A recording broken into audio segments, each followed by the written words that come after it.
You are now looking at the most feared mob boss in American history. And by the end of this video, I'm gonna tell you exactly why that is.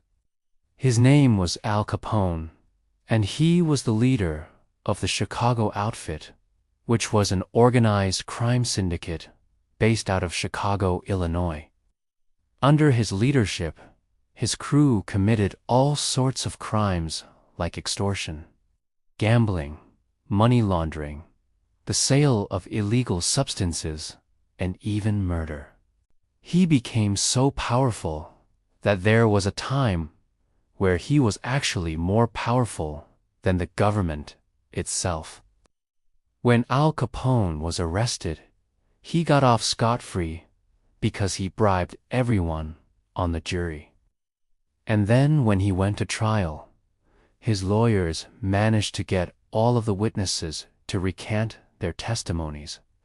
By the end of it all, this man had earned himself the nickname of the most dangerous gangster of all time. Here's how he did it. Taking a look back, Al Capone was born on January 17, 1899, in New York City, New York. He grew up in poverty with 7 other siblings and his mother and father.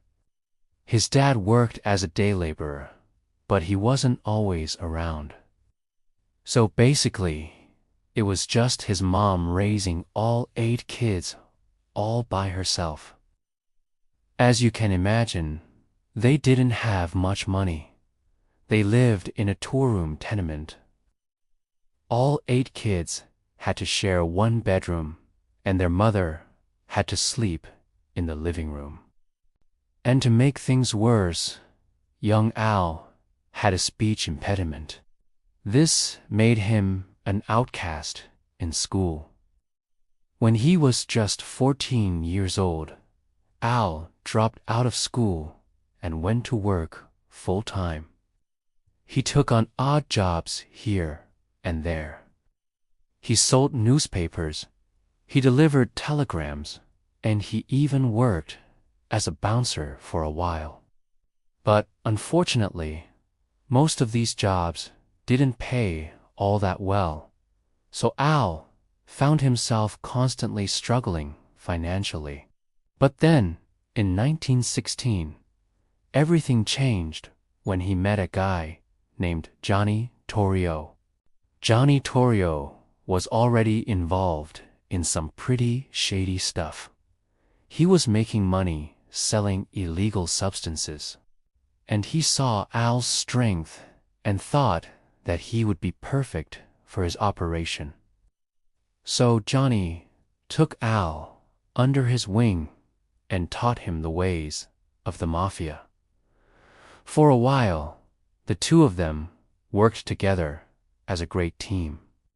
They started off selling illegal substances on the streets of New York City, but soon they expanded into bootlegging. This is when they started making a lot of money. The United States had recently passed the Prohibition laws, which made the production and sale of alcohol illegal. But this didn't stop people from wanting to drink alcohol. In fact, it made alcohol way more valuable because it was harder to get a hold of. So basically, anyone who could supply alcohol during this time would make a killing. So Johnny and Al took advantage of this opportunity. They built up a network of bootleggers, and soon they were making tons of money. It was at this point in his life where Al started gaining a reputation for himself. He was known as someone who was ruthless and violent, but also very charming and charismatic. In the meantime, Al continued working under Johnny Torrio. For several years, until 1920, when Johnny decided to retire from the mafia lifestyle and move to Italy. He left his entire criminal empire in Al's hands and told him to take over Chicago. That's when Al moved to Chicago and became the new boss of the Chicago outfit. Shortly after he got to Chicago, Al began expanding his territory. He wanted to move beyond just selling illegal substances and bootlegged alcohol. He wanted to get into racketeering, gambling, and prostitution as well. In order to do this, he needed to start bribing politicians and police officers.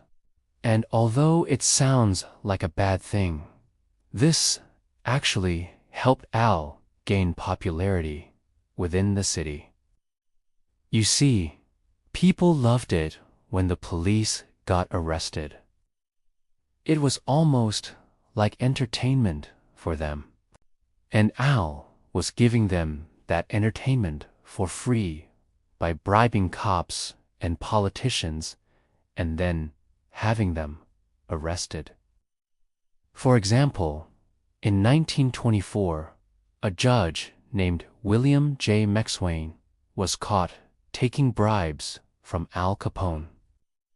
The judge was then suspended and later died in a suspicious plane crash. But not everyone was happy about what Al was doing. A lot of people within Chicago viewed him as a threat. In response, Al created an elite group of bodyguards who followed him everywhere he went. These bodyguards were heavily armed. They carried Thompson machine guns and were trained to shoot first and ask questions later. This intimidation tactic worked wonders. Nobody wanted to mess with Al when he had a whole squad of heavily armed bodyguards protecting him at all times. But then, something happened that turned the entire city against Al. On February 14th, 1929, Valentine's Day to be exact, 7 men were lined up against a wall and shot to death. Their names were Phil, Diandra, Frank Needy, Albert Anselmo, Paul Rica, John May, Mike Lepido, and Adam Capella. These 7 men were part of a rival gang. They were making moves in Chicago and were slowly chipping away at Al Capone's territory. This didn't sit well with Al, so he had his bodyguards ambush them and wipe them out. To make matters worse, a bystander was caught in the crossfire and also lost her life. After this, people were calling for Al's arrest left and right. There were politicians who demanded justice. There were families who wanted revenge. And there were cops who were eager to make a name for themselves. But somehow, Al managed to evade the police for years. It wasn't until October of 1931 that the feds finally caught up to him.